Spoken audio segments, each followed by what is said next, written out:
harnessed the majesty of your psychic intellect and made you my puppet.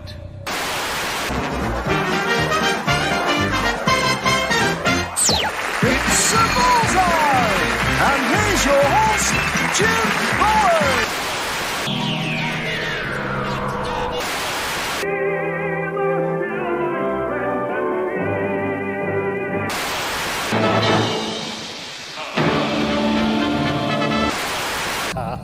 Sorry if I scared you. You'll like this bit. I hope you're all right, so I hope you're all right, Mr. Baker. And you know what? I don't care if Tom Baker's wrong. I always hope he's going to be right. It's that voice I always find very reassuring, right? I think it'll be very hard to have a Tom Baker AI, but if I was going to have a shit's computer, it would be a Tom Baker voice. Totally 100%. Wouldn't that be awesome? Yes, I absolutely would want a ship's computer with Tom Baker's voice and personality. That'd be hilarious. Oh, yes. Oh, can we have that happen somehow? Russell, mate, come on, 60th. You are planning lots of things. Oh, man, it's gonna be the 5 Doctors on steroids, right? It's gonna be 5 Doctors times 3, essentially. It's gonna be very, very, very fan. No, I like the 5 Doctors, right? I really absolutely adore the 5 Doctors. What is one of I just think it works on every level. I mean, it would be more fun if some of the Cybermen were Autons. But generally speaking, I like the Rastan Warrior robot. The Master's great in it. Barusa Gallifrey. Yeah, no, I like it all. I like all the fan serviceness of it. I like everything, right? I do like the 5 Doctors. So, so I imagine that's what the 60th is going to be like. It's going to be like a lot like that. Like everybody is going to be in it. Like Freeman Adrian to say, maybe. I mean, yes, that's a yes, darling. Maybe means a yes. We're not talking about a fingering. We're talking about if you're going to be in Doctor Who, right? Maybe means a yes, right? Maybe doesn't mean a yes with a fingering. But I wonder if you be clear. I mean, I don't know. Depends on your relationship, I guess. Generally speaking, if it's with a stranger, you in the chat tell me, does it maybe mean a yes with a fingering? I don't think so. It depends, I guess. I mean, I wouldn't start there, right? I wouldn't go from strike, skip shaking hands, and going to that. But yeah. And maybe I don't think maybe's good enough. Okay, I don't think maybe's good enough. Anyway, that's just me for you. Good evening, guys. Good morning. It is Sunday, baby. Bit of Sunday. I have to tell you, I'm of the generation that would wake up on Sundays, put on Network 7. Then make this spliff going in my mouth pretty early on before I got out of bed. That might happen often, right? Over the wonders of youth. Man, speaking of which, my son sent a communique from the army about the important work he's doing. Can I download this and play it that way? That'd be 1 sec. Let me see if I can download it. If not, I'll just play it because the music is somewhat. Oh, here we go. Yeah, doink. Found the right button. Fine. Let me play this. Now again. The Israeli army feared throughout the world for their military prowess. If only you knew. It's actually proof that God exists. This is my son in the army as of today.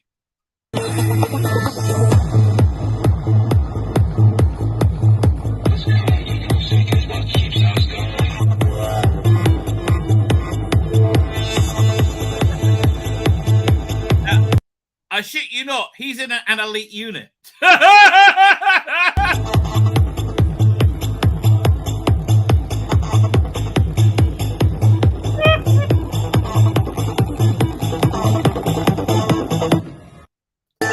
Yeah, they're getting ready for Passover. They've got to clean all the.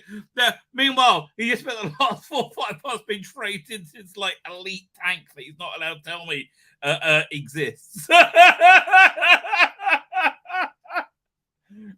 The Israeli army is just proof God exists. Okay, that's all it is, right? They They genuinely do not teach Israeli army tactics in West Point. At least they didn't up until the 90s, maybe in the 2000s they started, but it was because they shouldn't work, right? 6-day war, we should all be dead. Like the only this is okay. That really is an open miracle, right? It was they committed, I think, 90% of their air force, right, which is their entire defense system. You have no defense system without an air force, right?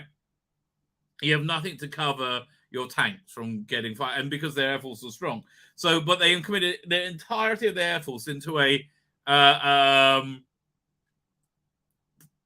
like a very problematic bombing, like a bombing run. They had to fly under radar to like I think they went to Egypt first, was it, or Syria?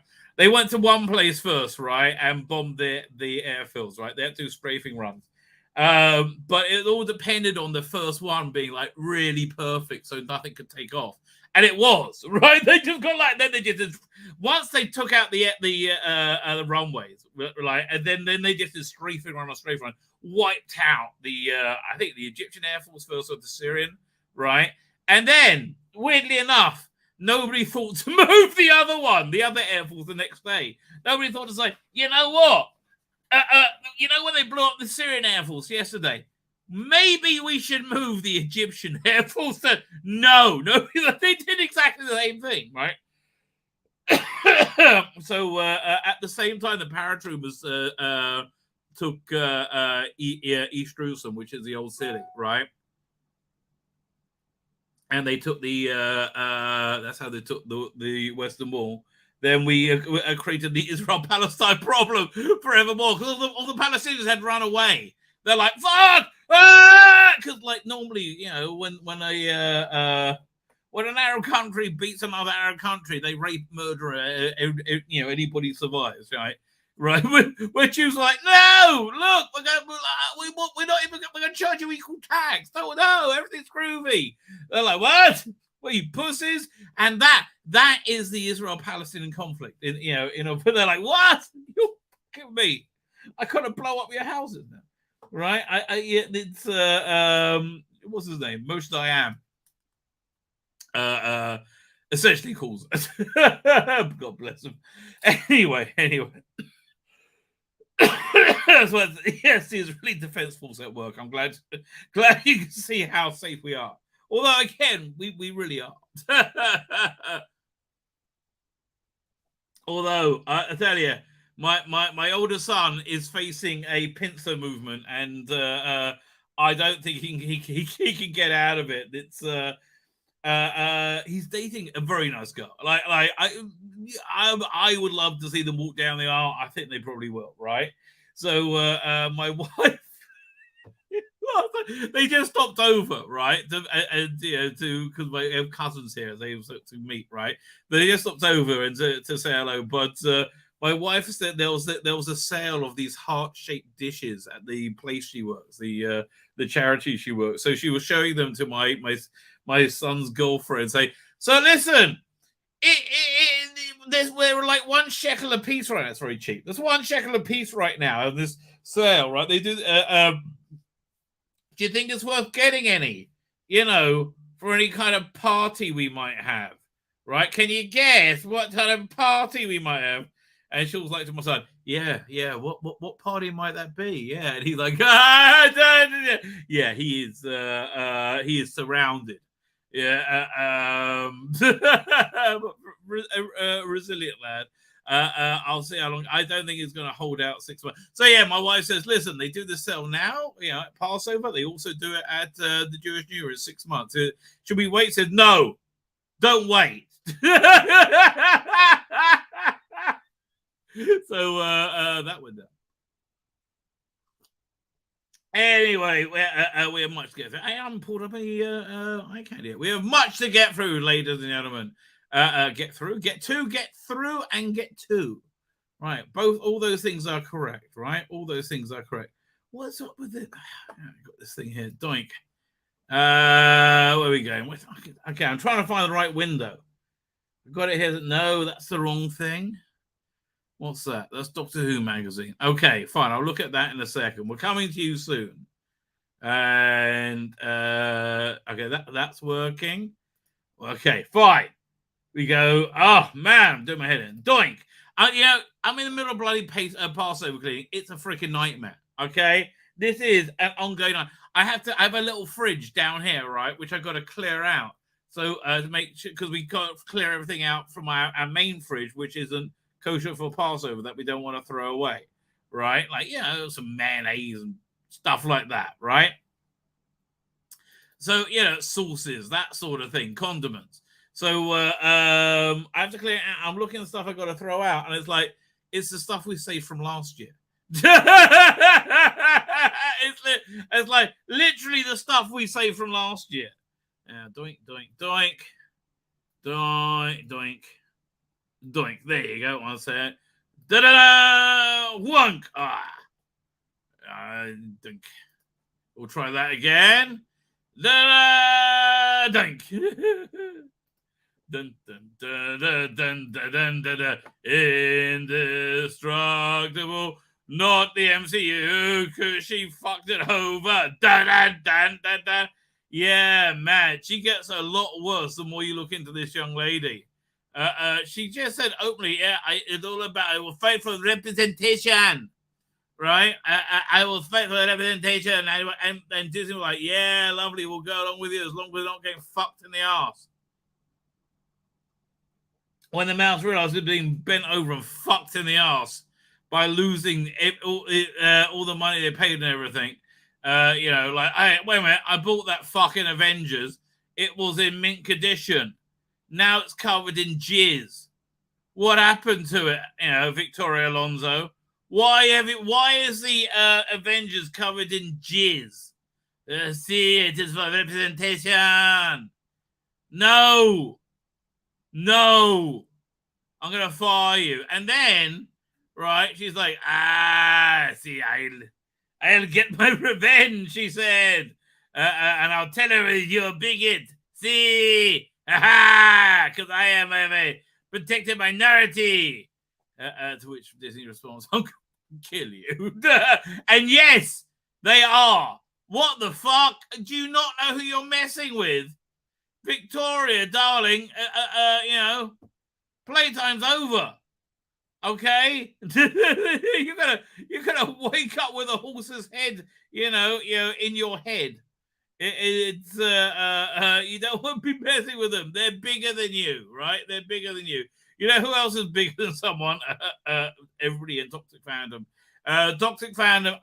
Did I not say the sadness of the what's that convent the Gallifrey, is it Gallifrey 1? The convention, right? Or is it Gallifrey base? I think it's Gallifrey 1. The sadness of that convention this year. It was like, the party was over, right? Like the bullies didn't have any power anymore, and they were just sulking by themselves. That's essentially what it looked like. This is essentially the same story. They were very upset that Trevor Baxendale wrote an article in Doctor Who magazine about the Master. They were even more upset that they did it because he had a Big Finish audio coming out about the Master called Terror of the Master, which was very good, right? I hope they were very upset about that. So why were they upset? Because they said he was a transphobe! Transphobe! How was he transphobic? And I can't talk about this much on YouTube. Right? How was he transphobic? I'll tell you exactly how he was transphobic by not hating Gareth Roberts. Now, what's wrong with Gareth Roberts? Yeah, you might say, well, wait a minute, Gareth Roberts, he's a great Doctor Who writer. I said, yes, he is. Loves Doctor Who, knows it very well, right? So what could be wrong with Gareth Roberts? Wait, isn't Gareth Roberts like gay and like a gay activist? And has been was like, yes, he is. Yes, he is. And he's a transphobe. Why? Could it be because he votes Tory? Might that have anything to do with it, perhaps? No, because he once mocked trans people. Yeah, no, he pointed out comedically a predilection for hyperbole amongst, the drag community, which, listen, I don't think anyone in the drag community would say, they're not drama queens. They like being that right? They stropping around in pills and big eyelashes and like throwing fits. That it's very feminine, classically bimboish feminine kind of thing. They like that, right? They like doing that. That's good for them, I think. That's what they say. I don't know. But anyway, they didn't hate Trevor Baxendale, and they wrote a letter saying, "Oh, dear Doctor Who magazine, I'm very conflicted, I'm very disappointed, and very conflicted. You had an article by known renowned transphobe Trevor Baxendale. What does renowned mean? What are you talking about?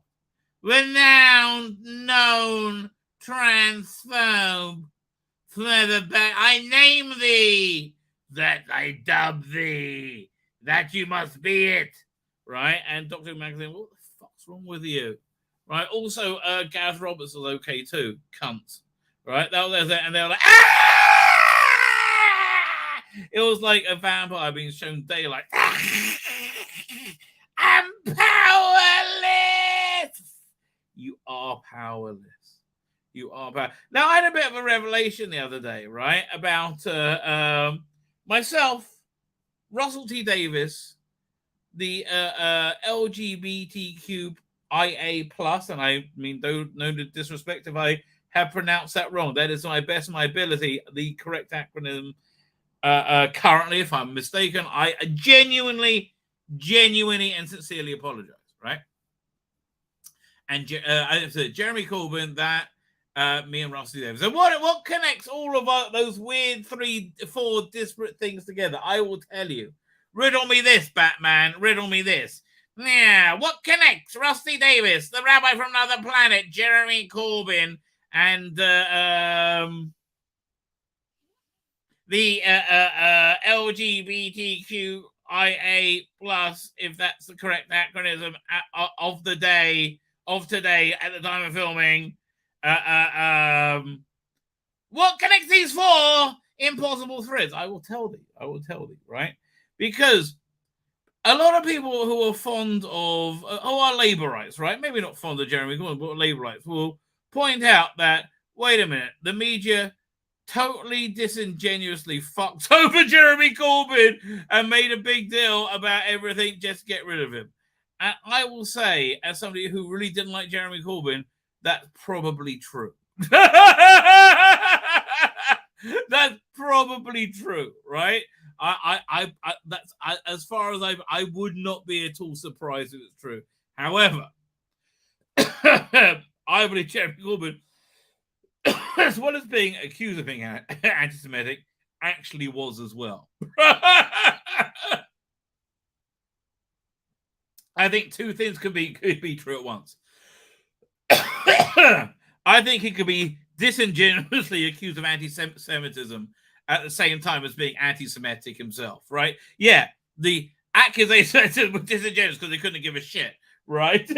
But it was good to have them hound him about it, right? I like that because he was genuinely anti-Semitic, right? So in that way, my agenda and the agenda of the forces of evil aligned, right? And I kept quiet. I thought, like, I can live with this. This too is fine, I said to myself. And I feel that's somewhat similar to the great RTD, wokeism, and the LGBTQIA+ agenda, right? Now, how are these aligned, right? Well, first, wokeism. The working definition I am using, right, is a mindless adherence to our social media algorithms' idea of what is and is not moral, right? Now, somebody pointed out, well, wait a minute, somebody's programming those algorithms Yes, of course, right?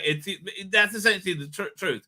We are being herded by a tiny gang of absolutely insane, entitled, out of touch, very rich people, right? Which is why society is crumbling, right? Have you ever seen the show Silicon Valley? And it shows you what absolute doofuses these tech billionaires are. That's same way that Veep is very real. That is very real as well, right? So these are the doofuses in charge of all this shit, right? Because they're the ones who do it, and they're the ones who understand it. But they're also doofuses, so they don't. This is why they pump us for all this nonsense. But well, you know what was I up to with this? I knew I was going to lose my train of thought at some point. Telling toxic fans to go screw off is a good thing because they're learning they don't have power. I don't know. It'll probably come back to me in a minute. But yeah. So I remember now. R.C. Davis and wokeism. So yeah, people are controlling social media algorithms, but still, I feel that the being woke is the adherence to those algorithms, regardless of who's programming them. Right? It's being woke isn't the algorithm itself; it's the adherence to it. Right? And you can say the algorithm as well is woke as well, I guess. But really, I think it's more the mindless adherence to it, right? I think that's quite important. Now, and the previous definition was a platforming of ideology on something with an existent popular fan base. The thing that Victoria Alonso was so famously great at doing and destroying the MCU by doing that, right? Yeah. So we're talking about yeah. So in the same way that I think my goals of disliking Jeremy Corbyn aligned with the evil of the corporate press, disingenuous attacks. In the same way, I think Russell Davis's goals of supporting the LGBTQ plus community, which I think comes out of a real fight response after going through the 90s, the 80s and the 90s, right? Which I understand. Listen, we make a good argument, just like in Star Trek this week, right? The villain had a good argument. Like, I hear. I'm not equating you to a villain, obviously, but you know, I understand his stance. Is what I'm trying to say. Even though I think it's been usurped for something that I think is somewhat abhorrent, right? I think it's been usurped for something to get at kids with, right? Partially to, you know, abuse them, but also, yeah, and actually quite a larger part than I think we're prepared to admit, right? But also as a part to validate people's other sexual identities as being normative when they're not. It's okay if you have a sexual identity that's not normative. I don't understand the need to say it is normative, right? Like, if you say you can only achieve an erection with a one-legged woman, that's fine. I'm not judging you for that, right? But why would you tell me that it's normative? It's not, right? That's a bit weird. It's okay. It's okay to be a bit weird. We don't mind, okay? Well, keep it to yourself. Everything's groovy, baby, right? But you know, behave. Don't pretend. It's like it's, you know, well, valid. I wouldn't say it's normal, right? Wouldn't say it's particularly normal. Also not normal. How freaking good Star Trek Picard is. Oh, fuck off. Good. Oh, it's great to see Tuvok, even though it wasn't really Tuvok. I wonder if he's coming back, Tim Russ, this season. Hopefully we'll see real Tuvok. I do hope to see that. But it was very nice to see him, right? It really was genuinely nice to see him. Weirdly enough, because I didn't love the character on Discovery. Not on Discovery, on Voyager. Anyway, what we're going to get to tonight, first of all, get to the chat, obviously. We'll do that. We're going to do a full recap of Liberation of the Daleks, the 14th Doctor First Adventure, It's up to episode 6, and it's actually got to a plot point. We know where it's going on. We know where it's headed. I'm a bit disappointed, but I think it's a good time to sit back and evaluate the story, which I think is a pretty darn strong one in terms of Doctor Who comics. It's just not delivering for me yet what I hoped it was, right? So I'm being selfish. But generally speaking, it's I think it's a very strong Doctor Who comic book story. It's one of the, it's up there with the other great Doctor. It's like, you know, it's up there with like, yeah, Absalom Dax stuff with the Seventh Doctor, which I liked a lot, right? Or it's like, you know, I mean, is it as good as the John Ridgway stuff? Probably not. I mean, that stuff was just sublime. That was fantastic. That whole run from basically it had Steve Dillon do the last Peter Davison story, which was very cool. Mick Austin did an Ice Warrior one before that, but Steve Dillon did the last story. Then it went into John Ridgway all the way through Colin Baker. It was just lovely, and then all the way and most of the way through, halfway through Sylvester McCoy, I should say. Right. And then it went to like, who was it? Martin Garrick? No, Lee Sullivan. Lee Sullivan became the man right at that point. But so for me, I think the golden era was the John Ridgway era, right? So yeah, no, it's not that good. That's really one of the greatest. I mean, also, yeah, we had really, I mean, like the Sylvester McCoy stuff picked up a lot when Arthur Ranson did a strip, and that was just beautiful. Oh my God, was it Fellow Travelers? The script was a bit empty, but boy, did it look pretty. Oh God, was that a good strip? Oh man, lovely. Anyway, so this one, yeah, it's a pretty strong. We'll go over it. We're also going to go Mandalorian. Dun, dun, dun. Full frontal Mando action. Yeah, baby. Oh yeah. Oh, my nipply breastplate. Yes, I love being Mandalorian. Oh, Mandalorians are cool, right? Oh, Mandos are cool. We like Mando. This is the way. This is the way. Heart nor heaven. We will be looking at the best of William Hartnell Doctor Who, as chosen by you, fandom, right? As told to us by Doctor Who magazine. They will be spilling the beans, okay? They will be spilling the beans. Fine. What else is going on? Fine. Okay, nothing's going down there. Let us get to the chat, ladies and gentlemen. And it's Fine Sunday, right? Remember back half hour ago, I asked, is maybe enough for a fingering? I said probably not. Probably not. That's just me for you. You, hopefully the chat, will have decided. Matthew Pounder, love it. I hope we're talking about. I don't know what we're talking about. I love it too, baby. Hi there, says Mr. Jacqueline Hyde. And Nicholas Calling is here. Says Tom Baker has said, yeah. Oh, that's also about Tom Baker as the AI. Yes. Tom Baker has said, that'll be too crazy. I would like it being belligerent. Problem Big's here. I haven't seen for ages. I'm so nice to see you. I'm so glad I hope you still are here. Hope I didn't bore you. Like, I'm going to scroll down the chat. He said, I've got to go in like 5 minutes. Your opinion is one I would respect on the question. Is maybe enough for a fingering? I think not. But you tell me.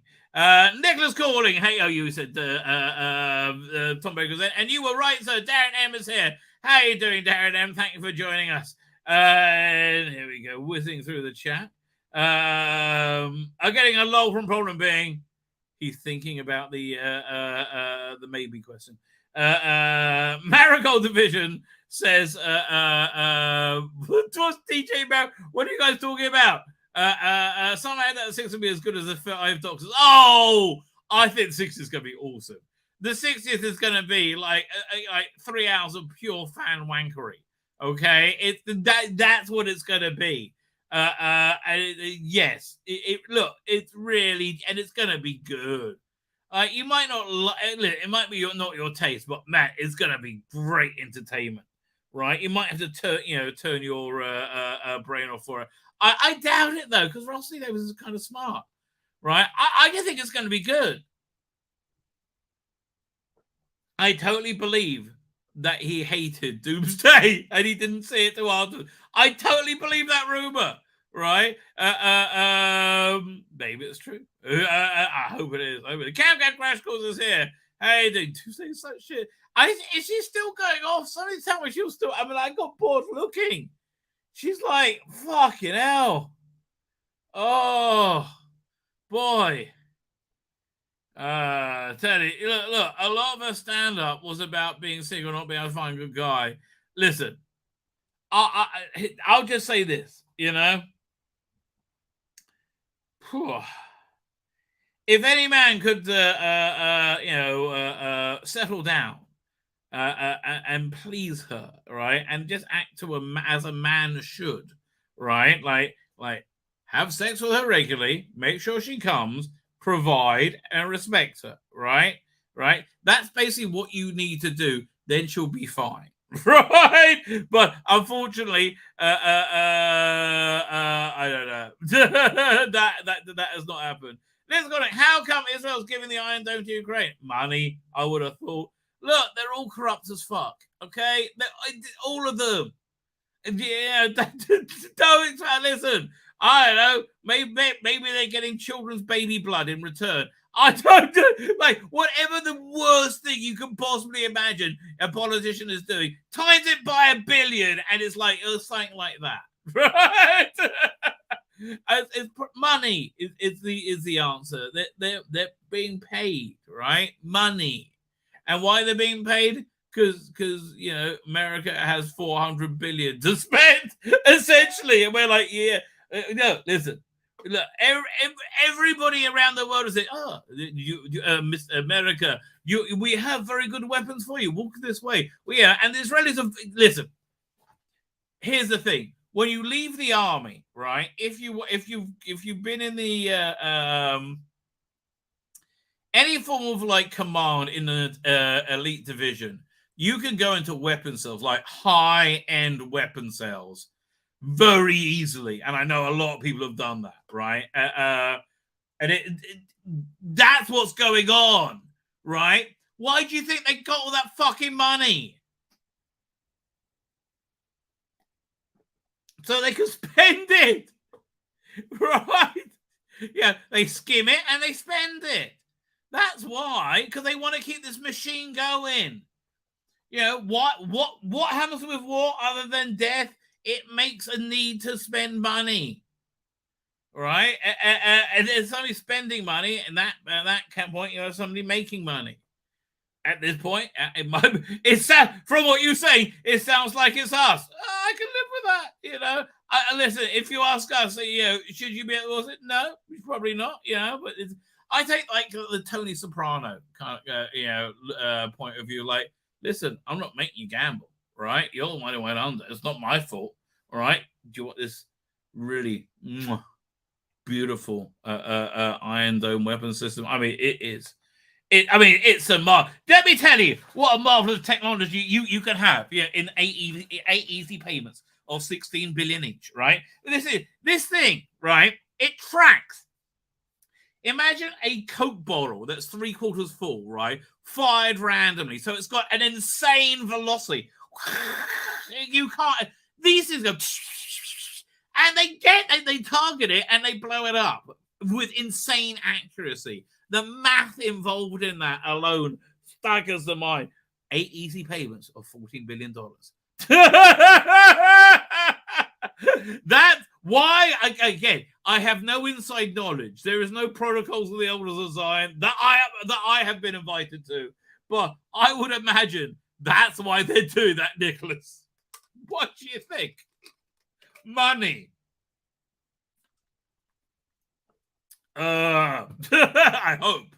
Yeah. And that's the absolute best answer, right? That's the absolute best. There's so many worse reasons it could be. The wrong kind of gay, according to the kind of diversity. Yeah, but they're over, baby. And it's so sweet. Oh, it's so sweet how over they are. Yeah. Where we are, Cameron Kraskell, hello to you. Let's keep going. And I do hope I'm not going to be arrested by Mossad in the middle of the night now. Like, why'd you assert our secret? Whose fucking secret? Oh, he might have us. By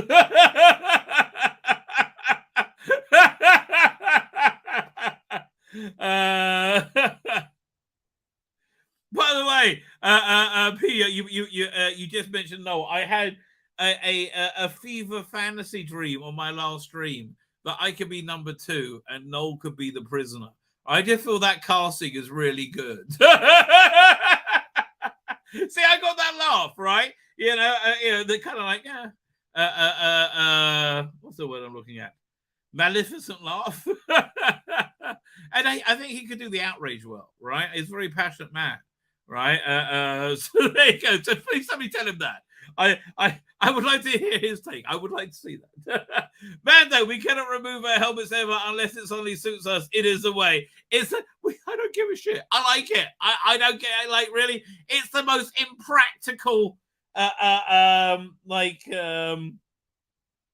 what's the word? Way of life. You can make. We're going to put this helmet on for fucking ever. Really? Yes, this is the way. It must have some like aerating mode or something. I don't know. They can't be they can't be in an iron fucking helmet the rest of your life, right? I mean, it seals up. It does all kind of things, I guess. I don't know. It must be more than like because you can't live your life in a helmet. It's just a very impractical. Listen. And this is speaking for somebody who's getting ready for Passover. I'm saying it's impractical. Do you know what I got to fucking do when I'm done with this stream? I got to throw away a bunch of condiments from my little fridge downstairs that I stashed there last year, so we didn't throw them out last year when we got rid of them for Passover, right? Then I got to go upstairs with my daughter, as my wife has passed out by that point, and we got to scrub. Hopefully, we have to clear off all the countertops from everything, right? And then we got to scrub them all clean so they can sit for a day, right? And so at that point, tomorrow, I can get a steamer. And this is the easy fucking option. I want you to know this. This is the easy option.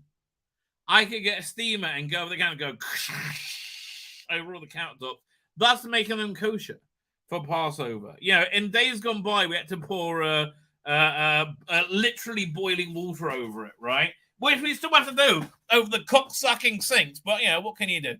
So then, what else we got to do? Oh, there's so much shit. Cover everything over, clean it. Oh God. Oh, I'm doing that right now, right? We have to get all different food for a week, all different pots and pans, like right now we're in the phantom zone. Right, we can't use any like cutlery or plates or pots and pans because we all got to we can't use the dishwashers anymore because they got sit 24 hours, so they can be made kosher, right? So we got to do it. So we can't use anything right now for 24 hours. That's where we are, and I'm saying it's impractical. I'm living impractical. Yeah, it's impractical, but it's very cool. And they got booby armor. Right, what more do you want, mate? Who doesn't like a bit of booby armor? That's Tzvi Lebetkin, Starfleet Academy. I agree with Robert Bouvier. 2 steps forward with Picard, 3 steps back. Yeah, fuck me. What a dumb idea that is. Okay, I mean, like, really? What? It's like the dumbest of the dumb.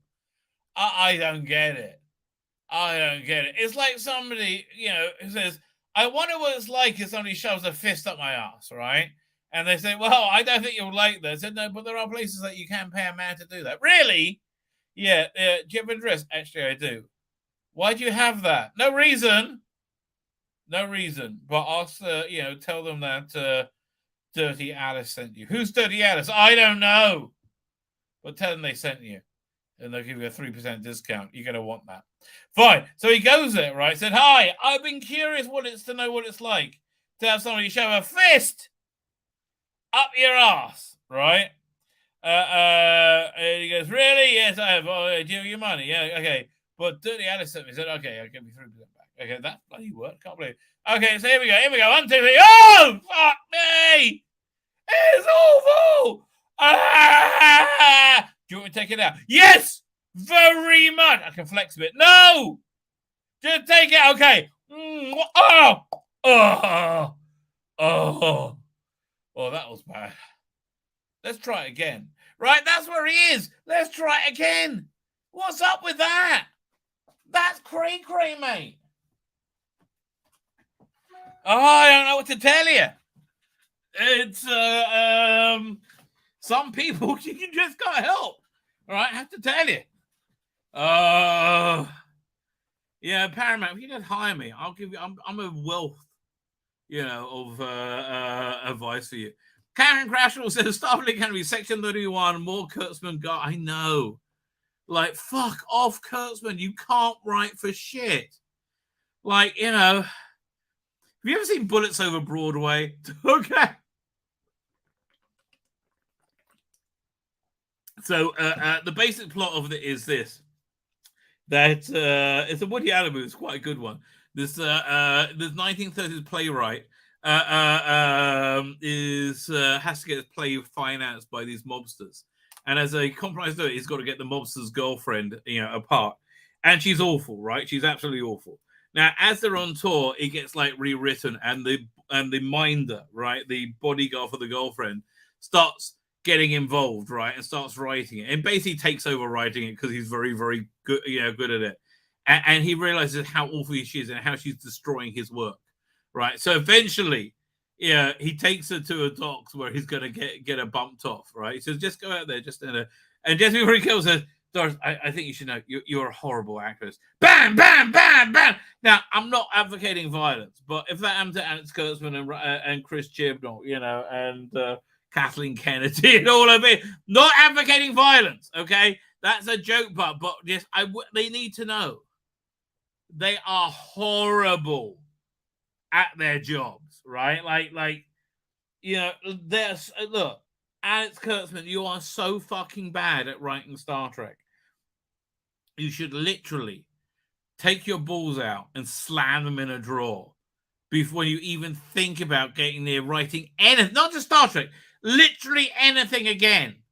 Never, ever sully the world of writing with your disgusting gibberings, right? Please, right? And I'm sorry to recommend the draw bollock combination, but like, mate, you need it, okay?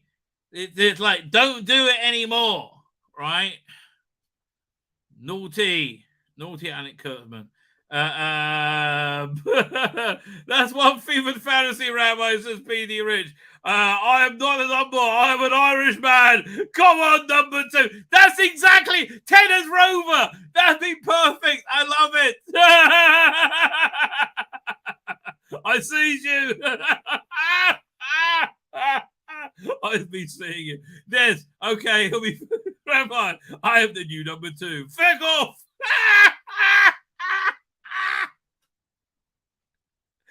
See, sounds like a lot of work passed over. Yes, still easy than being a Mandalorian. I still like the Mandalorian, and I'm not ashamed of it. I love it.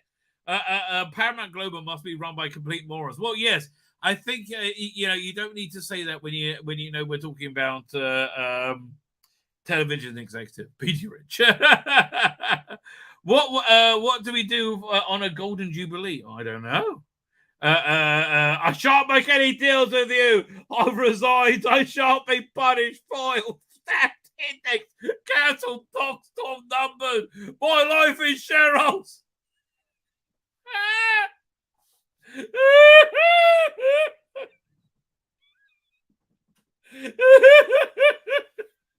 Hey, I think we have a winner. I think that one works. That's so rigid. Have I said legit? I think I've said it. I don't know. We'll say hello anyway. Fine, ladies and gentlemen. Let's get started. Let's have a look at Liberation of the Daleks. Where are we going to start with Over here, doink. An earlier one. Let's go over here. We go doink, downloads.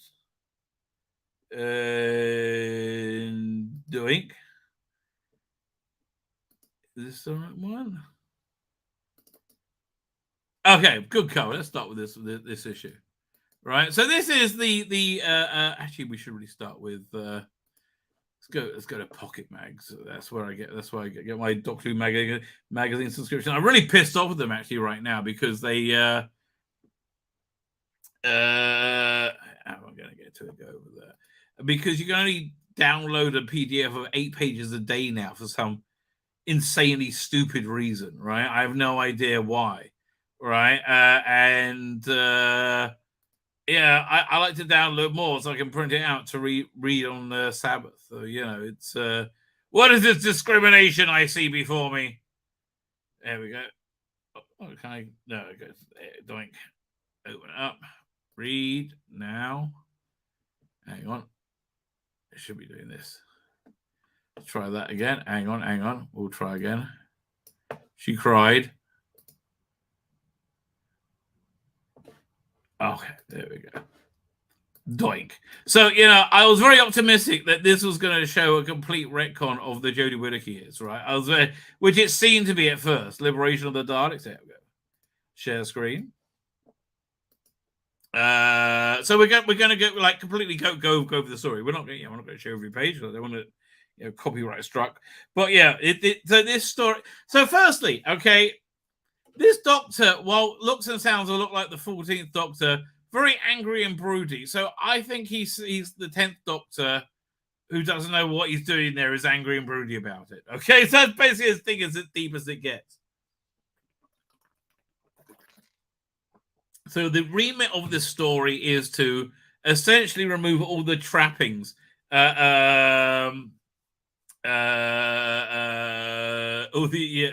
the trappings of the Jodie Whittaker era for the fans. So when it comes back and it has absolutely no visual connection to Jodie Whittaker whatsoever, they the fans are all okay with it. So this is like the hour in between the two, right? But that's why I think he's always quite so scowly. Yeah, one second. I've got to find the window. I've lost the window. I lost my window. It's page overview. I don't know. So we go down to, there we go. Doink. So you see this, it does come out straight from the the regeneration. Now, for some reason, it's close regenerated. That means regenerated. I think he's some kind of like doll from the made by the toy maker or something along those lines. And basically, when he's a skin and they're going to peel him off and underneath will be shooting. Right, that's my guess, right? Are you going to, like, is he in the toy maker's realm or something along those lines? I think there's going to be room to retcon away the all the massive continuity errors of the Jodie Whittaker years, right? I don't know what it is, but I do hope that's going to be. So,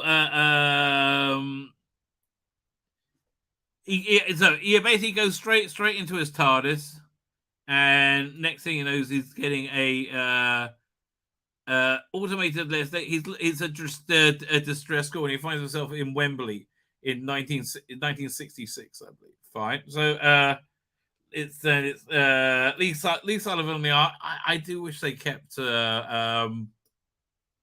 what's he called again? Who was doing it? Only Death Can Save Us. What's his name again?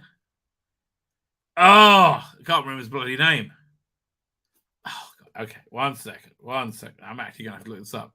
Yeah, while I'm looking this up, let's put on the next thing, which will be the next issue, which is this awesome cover. I mean, I absolutely adore this cover. Right, so this basically is how the issue ended. Yeah, one second. I'm just going to go back to an older issue of Doctor Who magazine so I can see who did the art, because it's going to make me crazy if I can't remember.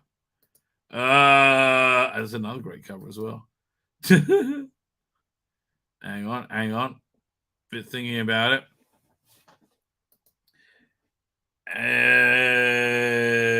Who was it? Oh, this is really killing me. It's like, when you have a name and you can't bloody remember it. Oh, God. It's like here it is. Thank God. Russ Leach. Oh, God. That was so bloody painful. That was ridiculously painful.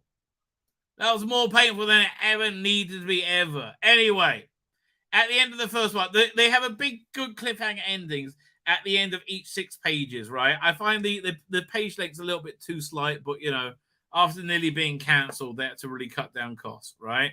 I think Anthony Lamb did the cover. Love it. Absolutely adore it, right? So,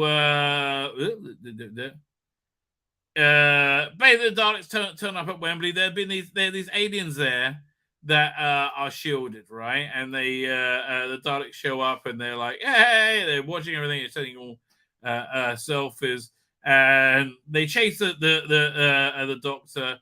And there's a woman there he met, and she's hiding in the TARDIS. They grab the TARDIS, and they're like, "Let's exterminate the Doctor!" Da, da, da. Again, very good full-page cliffhangers, right? I do like that a lot, right?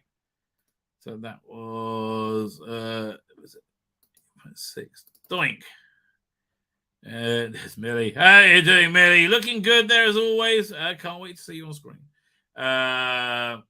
To the comic strip, right? So, and then it's a good resolution of the cliffhanger that he can't be killed, right? He's going, and so they're clearly in some kind of like false reality, right?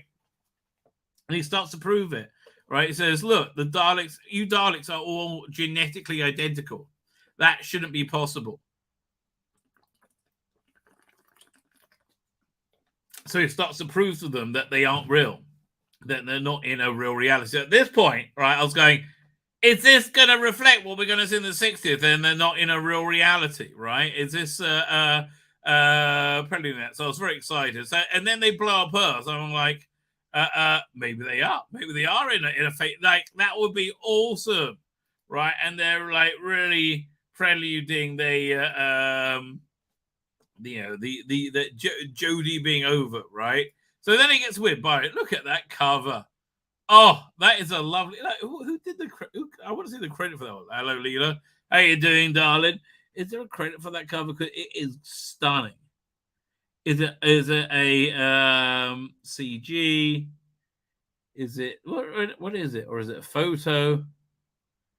I don't know. Really stunning cover. Love it. They don't say. Russell is so good on all the chat shows. Did you see Nolly? I thought Nolly was awfully good.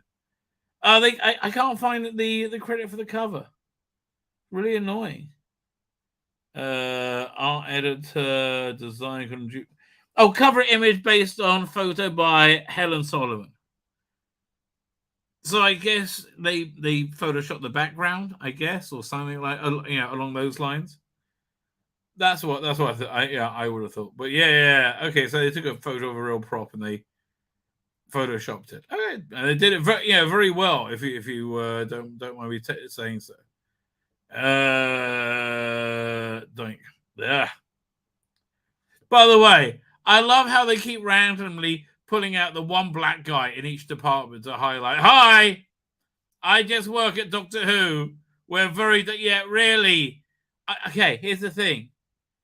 If you have to keep showing us your black friends, you sound racist, okay? That's the thing. You're doing it too much. You need to chill out, right? I'm sure Rashid Bello is a very nice chap, okay?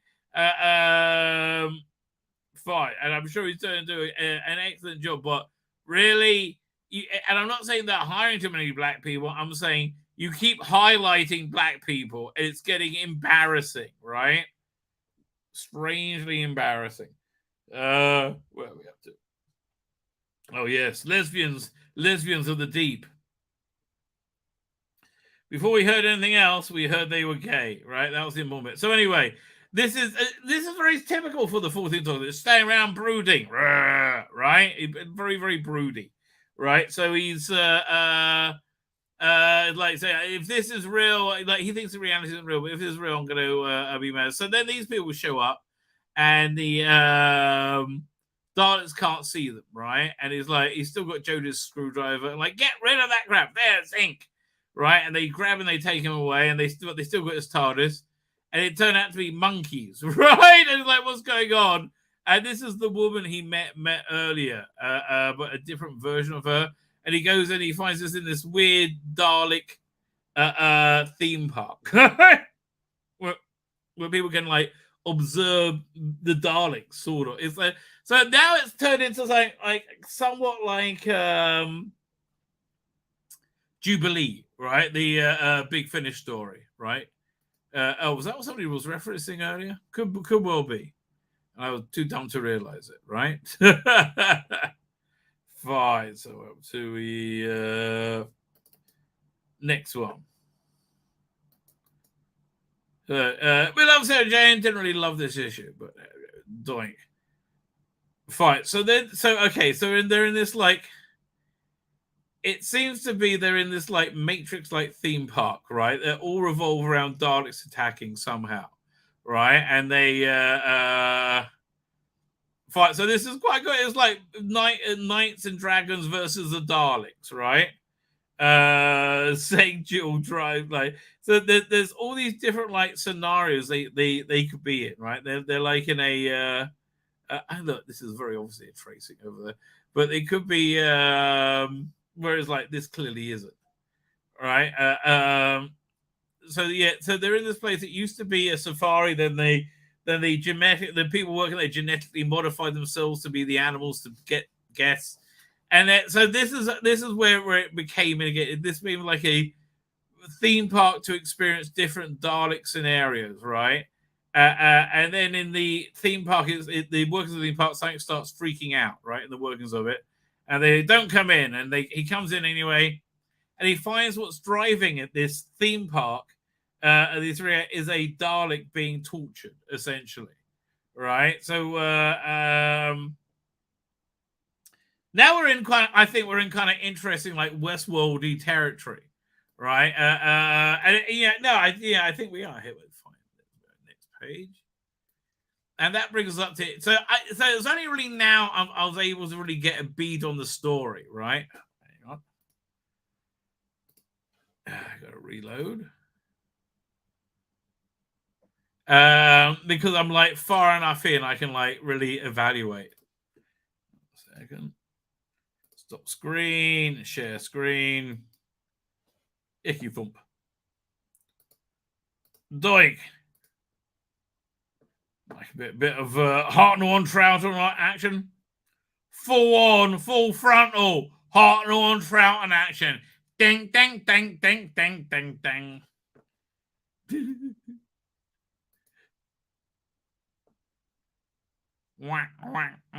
I guess for me, porn is always stuck in the 70s.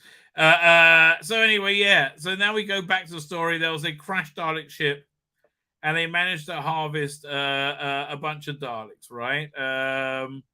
But like this is where Lee Sullivan really comes together with like these Daleks broken in half, and from that they use these Daleks to generate these like fantasies. Right, that they're in. So now it gets really kind of interestingly meta. The fantasy reality they create is by this plasma data. So it's got some physical presence, right?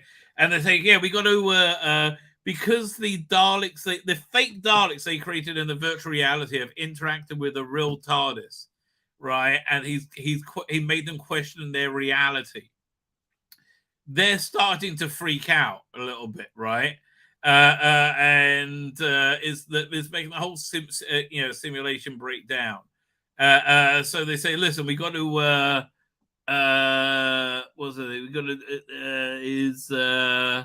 vent the psychoplasm, right? This thing that the reality is built out of, this goo it's built out of.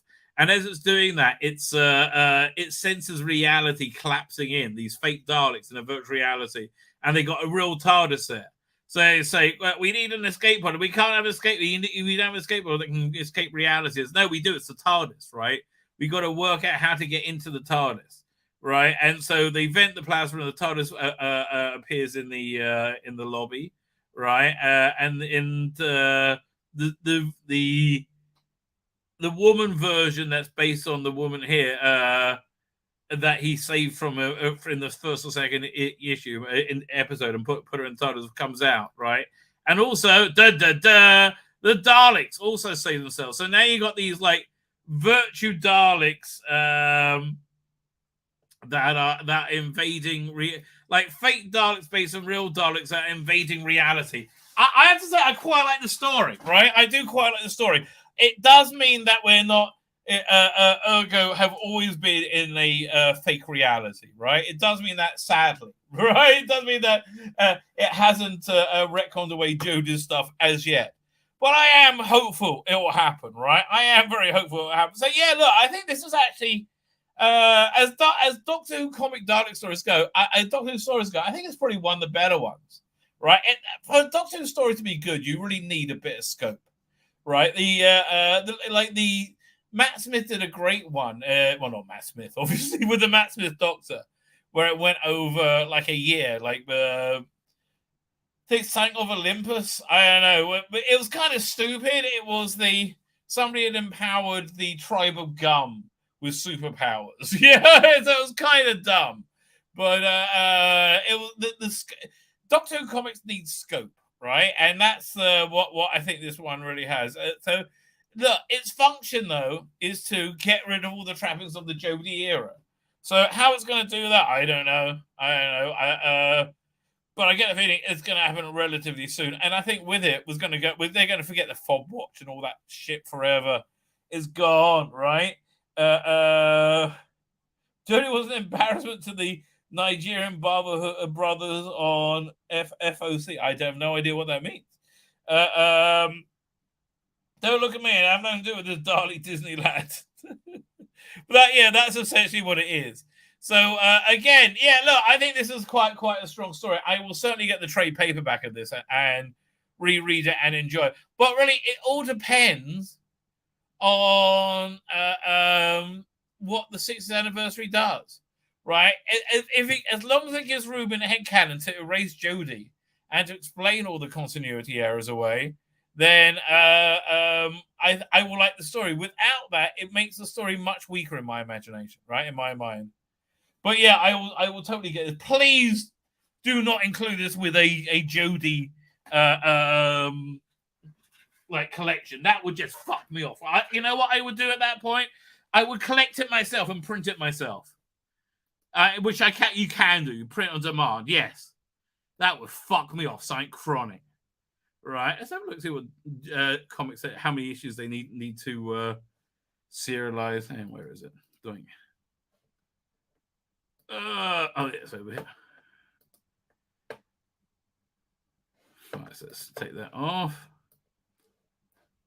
Actually, you know what? I'll go over here. I believe it's a bookmark. No, let's look at history because I went to it recently. Comics. Louis C.K. Well, I should got my banking stuff right. I can't show that. Remove. Doink. History. Fine. I mean, at least it didn't have like Fisting Fireman 5 there. Kind of that would have been like, no, I can explain. Really? Oh, ick.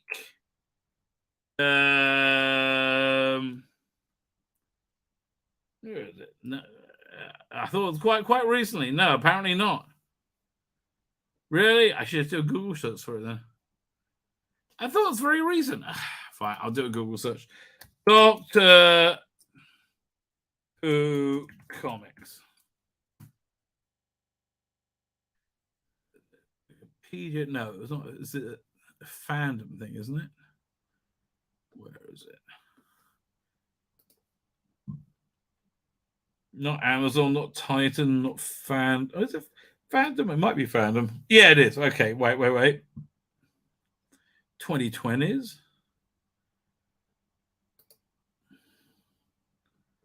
Where they go? show. Okay, one second. Let me just share the screen. Oh, there we go.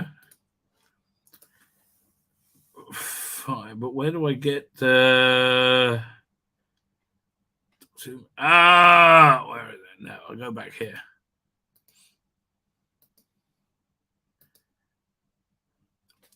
It's 2020s. 13th Doctor, see 13th Doctor and Doctor Who. 9th Doctor original, 13th Doctor. No, I know that. Which one do you reckon it is? So we'll go here then. Yeah, there you go. This shows you what collection it's been in. Doctor Who magazine. But it doesn't show you the collection. Come on. Warmonger.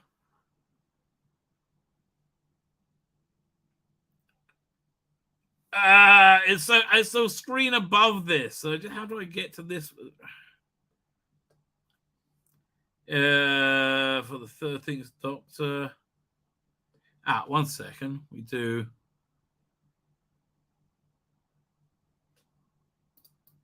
Hang on. We go to, if I go to graphic novels, it should take me to that. That should be the page I normally find everything. Reprints, maybe. 13. No, comics. Other companions, other information. Oh, come on. Fine, we'll do Doctor Who comics. Graphic novels. Novel reprint. Collection, maybe? Found it. This might be it. This might be it. There we go. Panini, but if I Age of Mistress of Chaos. No, is there a next one after this? Biography? No, I don't want the biography. Oh God, go away. Oh no. Okay, I just want to see how many. How about Doctor Who magazine? If I find Doctor Who magazine, okay. Tray backs. No. Okay, this is just doing my head in. Doctor Who magazine. No, that's not it either. Unless 1 second. 20. Let's go from 2020. No, bollocks. Oh, okay. 1 second. Panini. Okay, it's Panini. How about if I click here? No, not Full Doctor.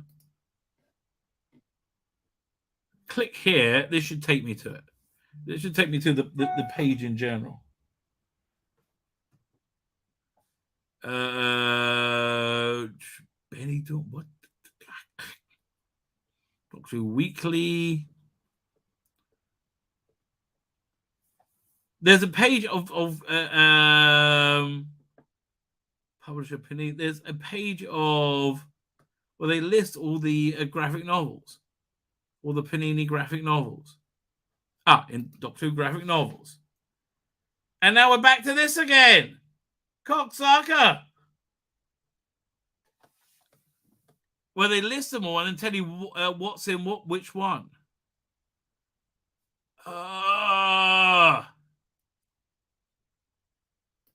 Chains of Olympus was a good one.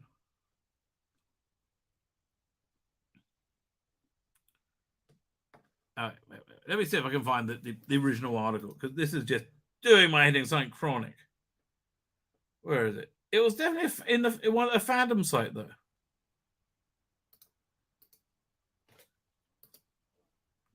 All right, I'm about to give up, okay? Trade paperbacks, maybe that. We're going to try that. No! Graphic novels? No!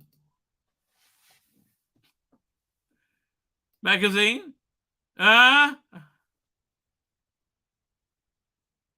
Don't think so. No. I got all of these. Got that. Original comic printing order, trade payback, ISBNs. No. I'll click literally every link in this bloody page. If I go down to the bottom, magazine show. Oh, could it be this? Oh. I think I might. Yeah. Graphic novel, comic stories. Reprints.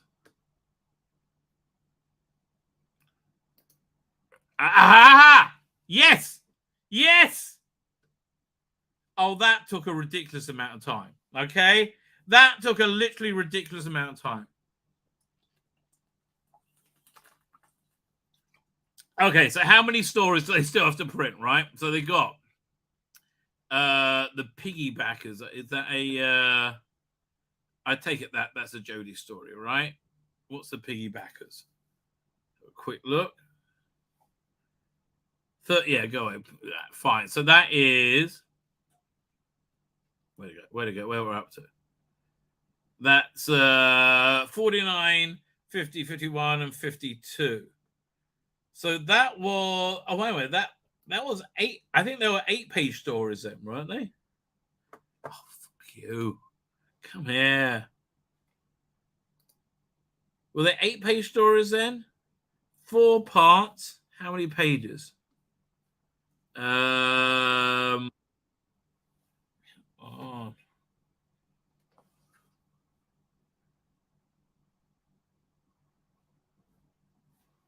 Does it say anywhere?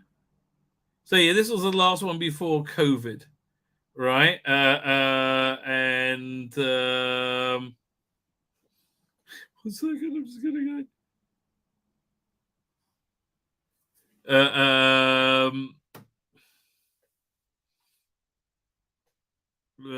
So I think these were 8 pages long.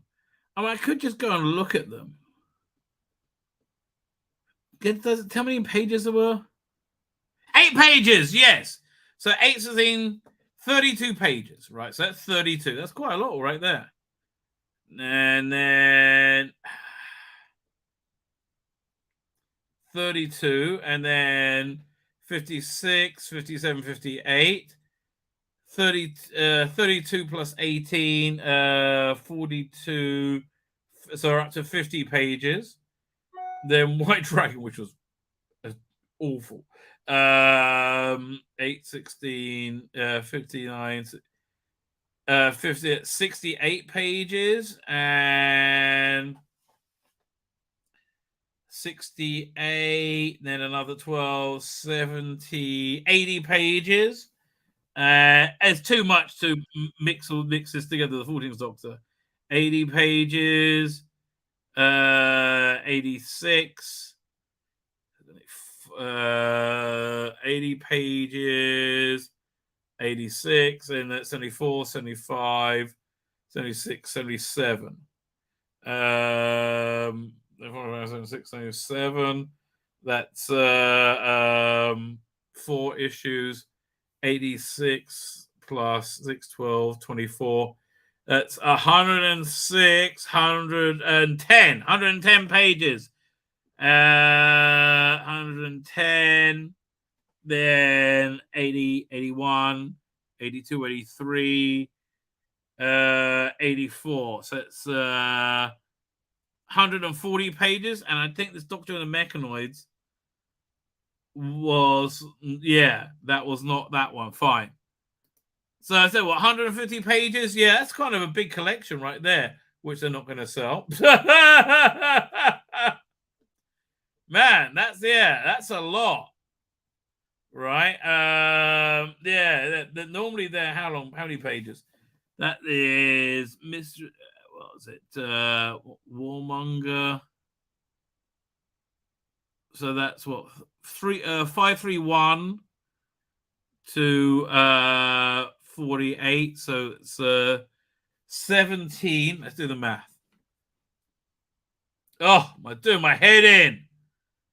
Oh, this goes up. Okay, so this goes up to 548 minus 534. So that's 14 issues times 8 pages, 112. Right. Oh, I'm scared.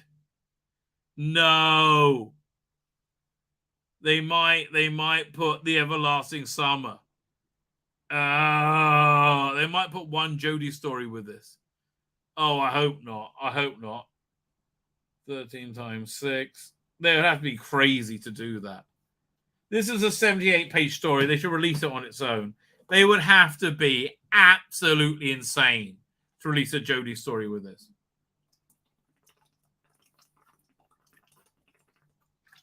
I would literally print it myself out of absolute disgust. Right? I'm getting mad at the actual thought of it. Man. Anyway, thank God that's not happening. 5. Doink, let's do a bit of Mando action. Full-on Mando action. Dun, dun, dun. This is the way. I love Mando. I do. I love it. Unashamedly love it. It's awesome. Makes me all gooey and tingly inside. Yes. I'm gay for Mando. Actually, I'm horny for Bo-Katan. But yeah, it's a whole different issue. I mean, yeah, what can I tell you? She's Katie Sackett. What do you want out of me? I'm only flesh and blood, right? I am only human. Of course, I will fall for Katie Sackhoff's girlish charms. I hope this is the right one. Let's have a quick look.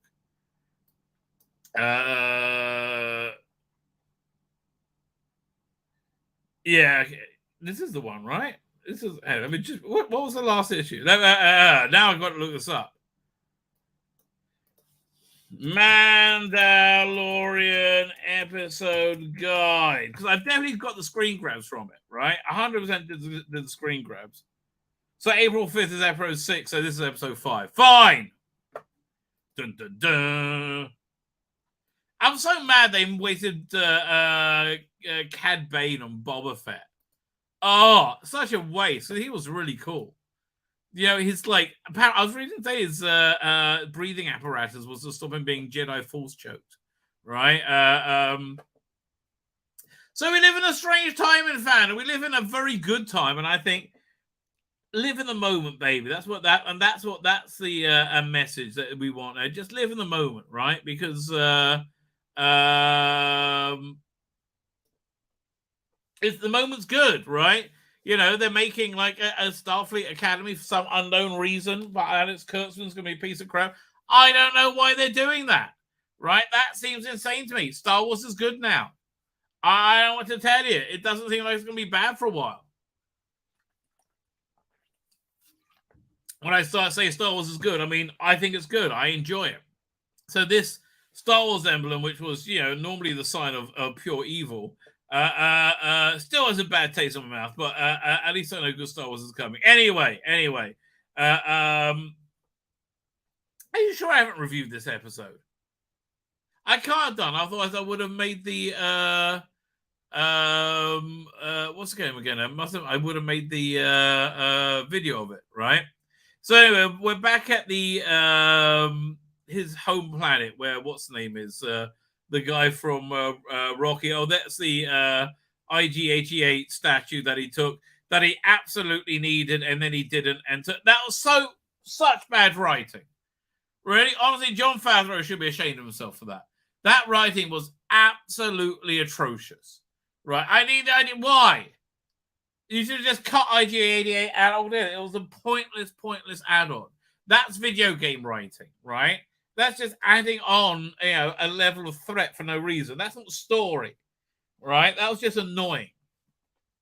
That was a side quest for that at no point, right? So anyway, he's busy saying, "Oh, I'm being a legitimate man. We're going to build here and build there," and then suddenly, run away, and shows up the this giant pirate ship. Yeah, this is from the pirate from the first episode, which I think was really the third episode. And he said, I'm here. You're going to regret being mean to my pirates. Said, well, we're not going to surrender. I said, well, too late. I'm just going to beat the shit out of you. And he opens up guns and goes, pew, pew, pew, pew, pew. And they start blowing things up. Wow, oh no, oh, blow up, oh. And this does look like a Disney resort, right? I don't know why this isn't Galaxy, whatever it is, right? But that's what it looks like to me. Like, do you remember they would use, I think they did it in Sequest. They used the, Epcot had an undersea thing where they used once as a set for something. I think the pilot of Sequest. And they're like, all the evacuation, and they evacuate, and the Mandalorian, dun, dun, dun, the pirate, fine. Meanwhile, on planet Honolulu, apparently, and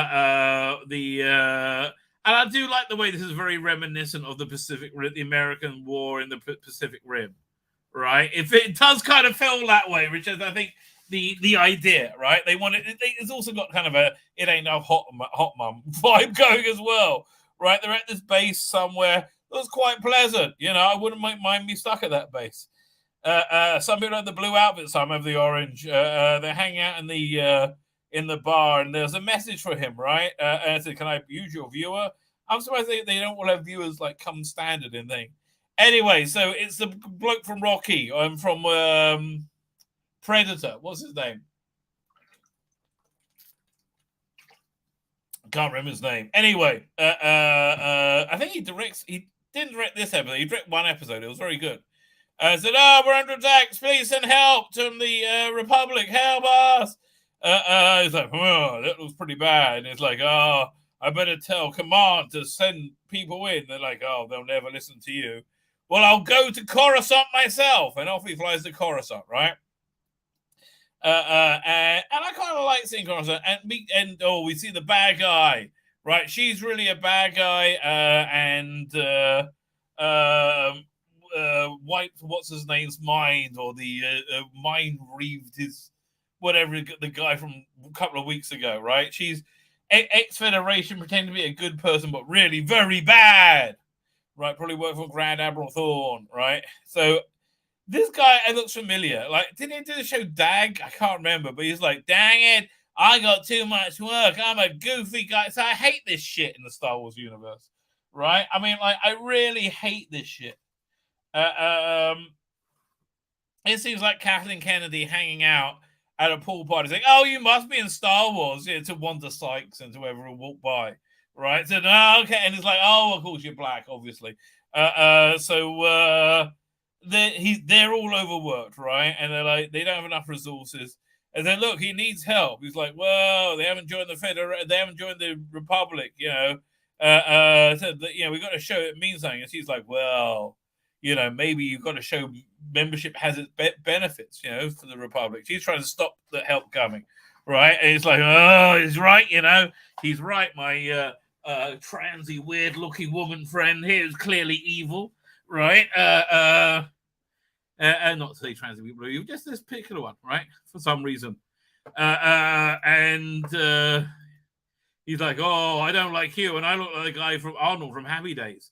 No, we got to help. She's bad. He's like, oh, no. I'm totally innocent. I'm not bad at all. Are we really? Request denied. Bah, humbug. I can't help you. And she's like, fuck you, cunt. And off he goes. And meanwhile, their escape plan is walking in the desert.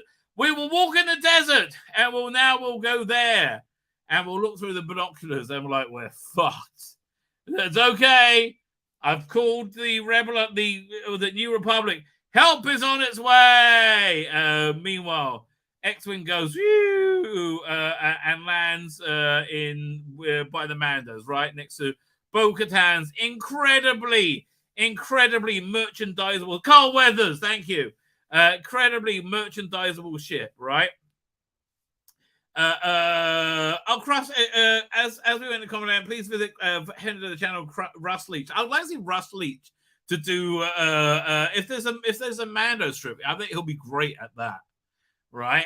Anyway, so the incredibly merchandisable ship. He turns up at the planet of the Mandos, right? This is a planet that's just awful. If you go near the river, you might be eaten by a giant crocodile, which, all the Mando far in the world can't stop unless you got a small spaceship, right? Or you might be eaten by an animal.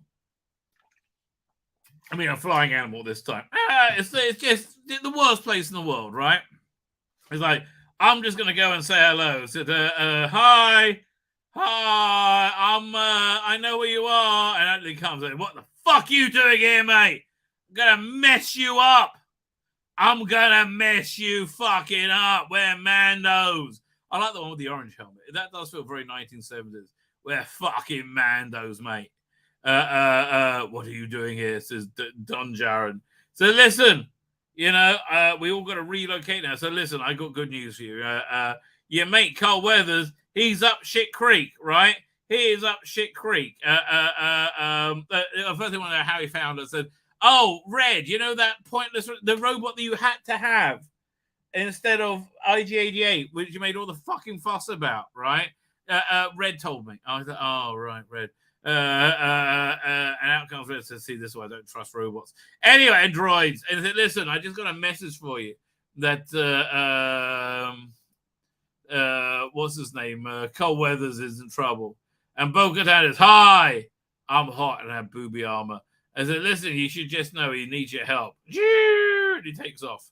So that night at the Mando Council, he requests the Mandos, "We must be Mando and Mandoans, and we must save this planet. He did us good." And they're offering in return, they have a whole tract of land they can settle in. They don't need to hide anymore.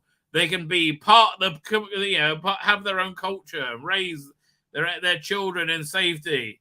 And the armorer says, "Does anybody else wish to speak?" says the armorer, who's clearly very clever.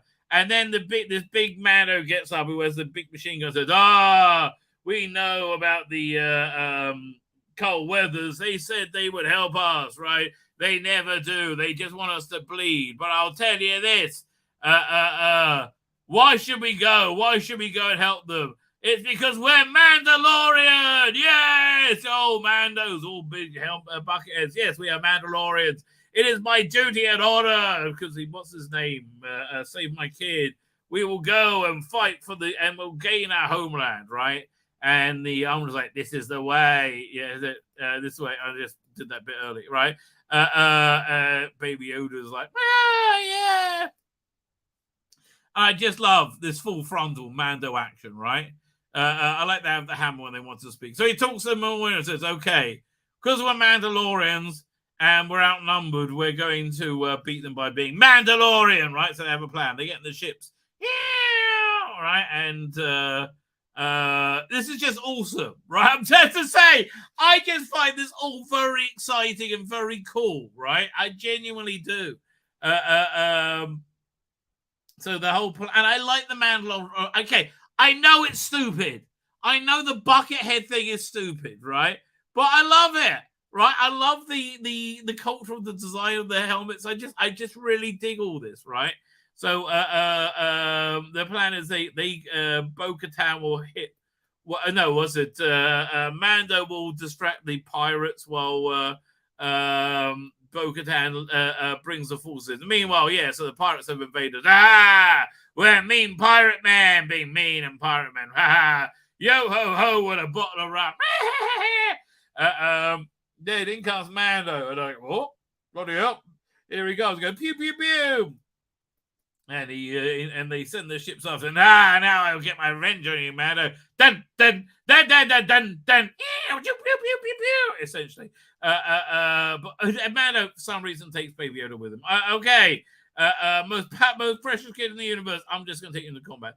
I guess it's the Mando way, right? It's the Mando way. Dun dun. And they go, it's a good fight scene. But this bit I love, right? Where they drop the Mandos into combat. They go, whoa! And it's awesome, right? It is awesome. It is genuinely awesome. Whoa! Yeah. And then, you got these. I like the little aliens who told them that IG-88 was broken.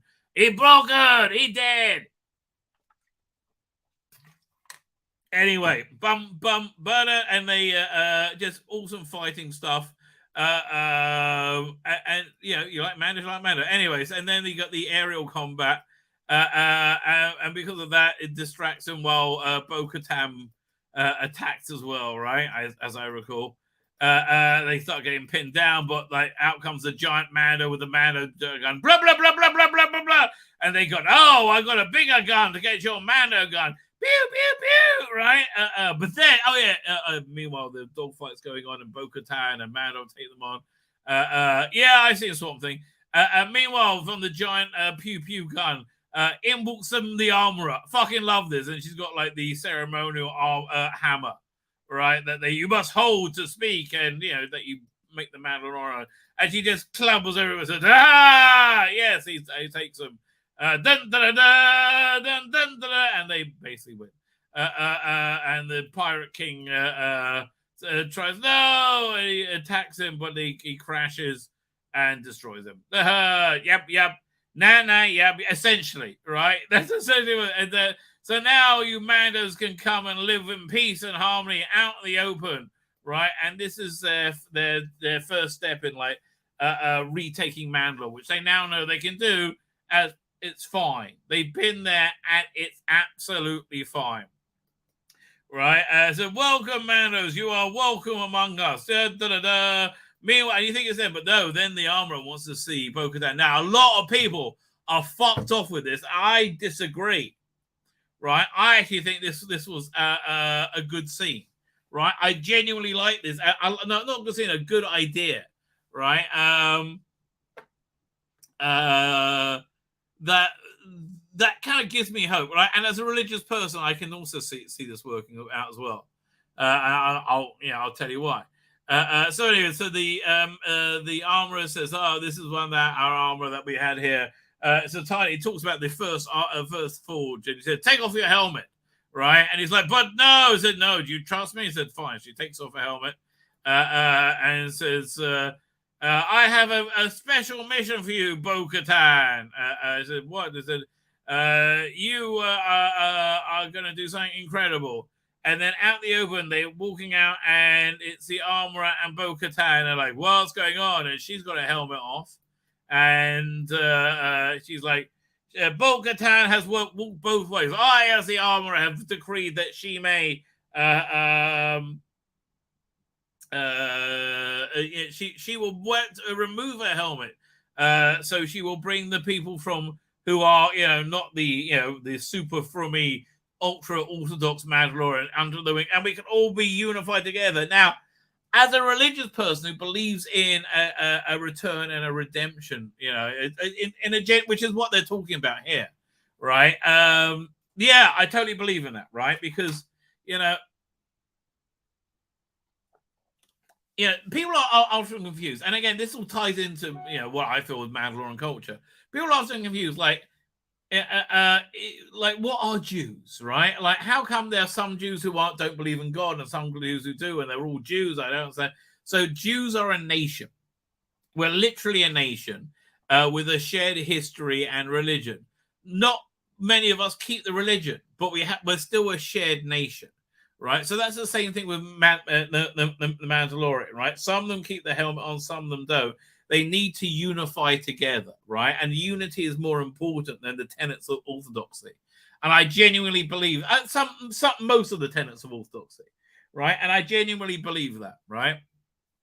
I think respecting every individual path to their spiritual fulfillment, however they may find it, right? And that's only possible if there's a baseline. I agree, but that's why I'm fine with this, right? As a religious person, I can very much relate to this. If you're not religious, I can understand how it would be something that might, be very confusing. By the way, I like the older female Mandalorian has flatter boob armor than the very perky Bo-Katan boob armor, right? And why would you want Katie Sackles to keep a helmet on? She's so freaking gorgeous. Anyway. Meanwhile, Arnold from Happy Days finds this derelict ship. It was a prison ship, and oh no, Moff Gideon has escaped. Dun, dun, dun. Everybody's dead in there. They're all dead, Dave. They're dead, Dave. They're all dead, Dave. So Moff Gideon has escaped, essentially. And I like the Ralph McGuire painting ending. I just do, right? I like the whole thing.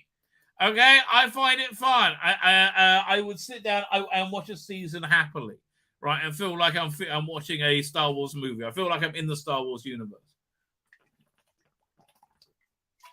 I would happily rewatch season 1 or season 2, right?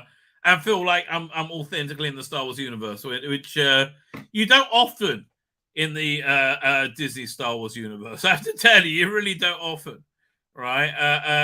Did I say who directed this one? I think it's on one of these slides, no? Written by Jon Favreau. I'll look up in the episode guide.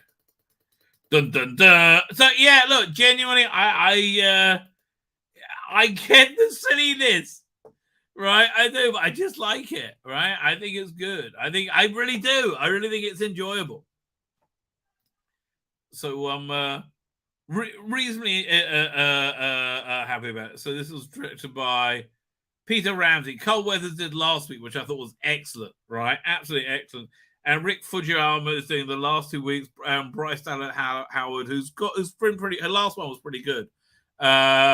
Is next week. This week, I should say. So yeah, very cool, very cool. Let's have a look at the news. 1 second, doink. We go there. Close all tabs. Do a bit of Mando action. Where am I going to?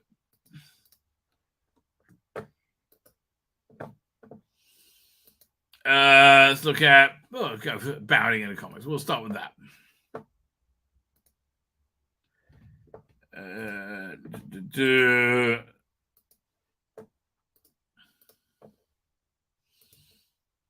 Doink. Any new headlines? Avatar Last Bender. No, this is all some Agatha Christie being rewritten. Box office poison. Rachel Ziegler asks followers to. Oh yeah, God, leave me alone with that stuff. It's all too weird. It's all too weird. Yeah, Mando numbers. But yeah, look, Mando Comics hates Mandalorian, right? I mean, like they just been so burned by everything. They're like, no, I'm not going back. And I hear it, dude. Look, I totally, absolutely hear it. Yeah, 100%. Let's read this. Okay, yeah. Sorry, that beggars belief. That is the expression you're supposed to have. Doubt. I think. Look at whatever that says. That's absolutely the expression you're supposed to have. Paramount greenlight CW series Starfleet Academy that aims to bring in new generation of viewers. Are you out your fucking minds? Really? You think how do you think this is going to go? I want to know, how do you think this is going to go? It's not good, right? It's not going to go well, mate. I hate to tell you. It's not going to go well. If you think it's going to go any other than terribly, you're wrong. Okay, so Paramount Plus and CBS Studios announced they have greenlit a new Star Wars series entitled Star Trek Starfleet Academy. Maybe this won't get made, on a group of teenage cadets. Well, they always say that, and they always do get made. Right? God, this looks awful. And presently, Paramount Plus detailed will introduce a new young group of cadets who come together to pursue a common dream and hope of optimism. Under the watchful and demanding eye of instructors, they'll discover what it takes to become a Starfleet officer and navigate the blossoming relationships, explosive rivalries, first loves. Okay, so they're all going to be gay. And new enemy that threatens Starfleet Academy and the Federation itself, the press leaf adder. Fuck off. Leave me alone with this shit. I mean, like, what if they're showing comic artwork? Why are they showing shit comic book artwork? The series co-showrunners and executives Alex Kurtzman and Noga Landau have stated a mission is open at Starfleet Academy. Explore the galaxy. Captain your destiny. For the first time in over a century, our campus will reopen. Oh, so this is the Burnham timeline. Fuck. This is a Discovery sequel. Oh, no.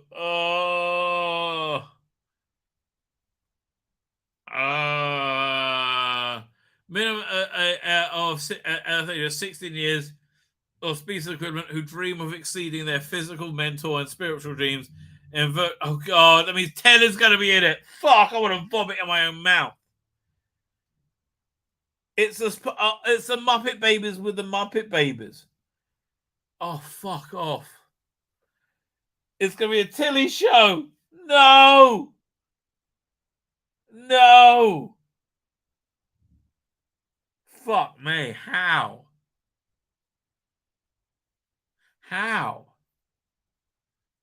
The coursework will be rigorous. Instructors amongst the brightest lights in their respective fields, and those accepted will live and study side by side with the most diverse population of students ever admitted. Fuck off. Today we encourage all those who share our dreams, goals, and values to join a new Starfleet, a new generation. Listen, I think the end of days are here, mate. This will happen before that. Apply today. Ex-asterisk sent you. Fuck off. Oh, God, how are they so dumb? So, streaming chief marketing officer and head of data, Dominic DiMaggio, also added, they're excited to introduce Star Trek to a whole new generation of Starfleet officers. It's not going to be Star Trek, though. It's going to be Kurtzman shit.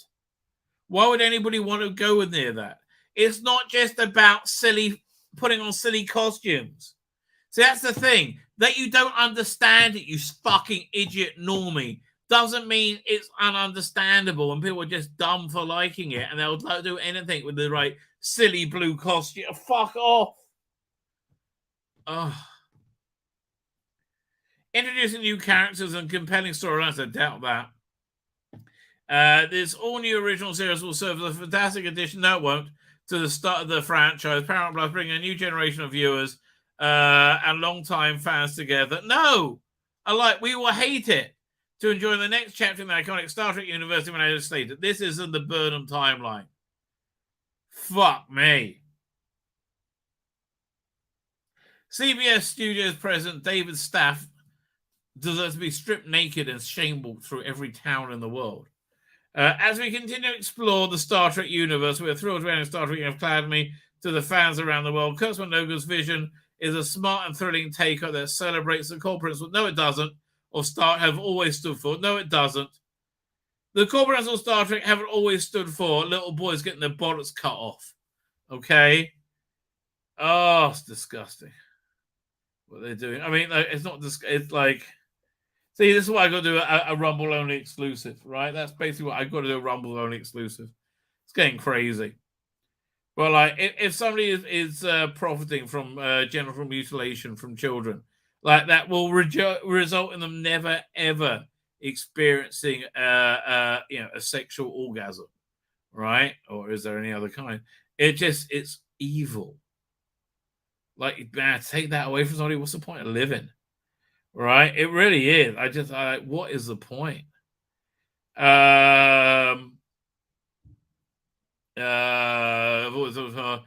oh God, I want to vomit in my own mouth.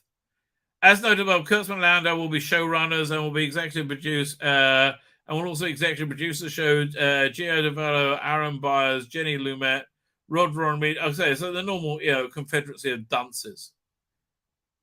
The first episode will be written by Gio Valio. Show will be produced by CBS in association with Secret Hideout and Roddenberry Entertainment. Go into production 2020. So we're not seeing it till 2025, 26. I don't know. Do you think this is going to happen? Listen, when they start, I guess when they start filming it, or look, when they cast it, I would have believed it, but I don't know. It sounds ridiculous, doesn't it? It does. It sounds ridiculous.